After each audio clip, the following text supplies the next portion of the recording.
পুরো দেশ এখন অপেক্ষায় নির্বাচনের। তবে নির্বাচনী রোডম্যাপ ঘোষণা না হলেও পিছিয়ে নেই দলগুলো। এরই মধ্যে দৃশ্যমান হচ্ছে বিএনপি, জামাত ও নিবন্ধন না পাওয়া এনসিপির রাজনৈতিক তৎপরতা। ভোটের মাঠে প্রভাব বিস্তার করতে যাচ্ছে সব দলই। এরই ধারাবাহিকতায় ফরিদপুর ২ আসনে বিএনপি ও জামাত তাদের সম্ভাব্য প্রার্থী চূড়ান্ত করছে।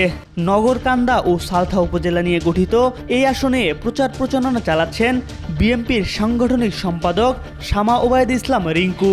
অন্যদিকে নগরকান্দা উপজেলা জামায়াতের আমির মাওলানা সোহরাব হোসেনকে এই আসনের প্রার্থী ঘোষণা করেছেন জামায়াত ইসলামী।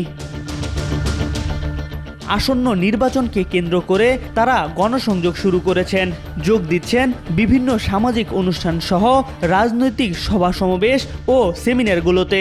নেতাকর্মীদের কেউ কেউ জুলাই আন্দোলনের শহীদ বা আহতদের বাড়িতে গিয়ে খোঁজ খবর নিচ্ছেন, বাড়িয়ে দিচ্ছেন সহযোগিতার হাত। এই আসনে শামা ওবায়দের মনোনয়ন এখনও চূড়ান্ত নয়। জাতীয়তাবাদী কৃষক দলের কেন্দ্রীয় কমিটির সাধারণ সম্পাদক শহীদুল ইসলাম বাবুল ছিলেন অপেক্ষায়। কিছুদিন নির্বাচনী তৎপরতা চালালেও দলীয় হাইকমান্ডের নির্দেশে সরে গেছেন তিনি। এছাড়া এ আসনে নমিনেশন পেতে আগ্রহী উপজেলা বিএনপির সভাপতি দাবিদার বাবুল তালুকদার ও সাবেক বিএনপি নেতা অ্যাডভোকেট লিয়াকত আলী খান বুলু। ধারণা করা যাচ্ছে এই আসনের সাবেক সাংসদ কে এম ওবায়দুর রহমানের মেয়ে শামা ওবায়দী বিএনপির হয়ে নির্বাচনী প্রতিদ্বন্দ্বিতা করবেন। তবে বাবুল তালুকদার কিংবা লিয়াকত আলী খান বুলুও মাঠে দৌড়াচ্ছেন পুরোদমে। তাই শামা ওবায়দের জন্য কাজটা একেবারে সহজ হবে না বলা চলে।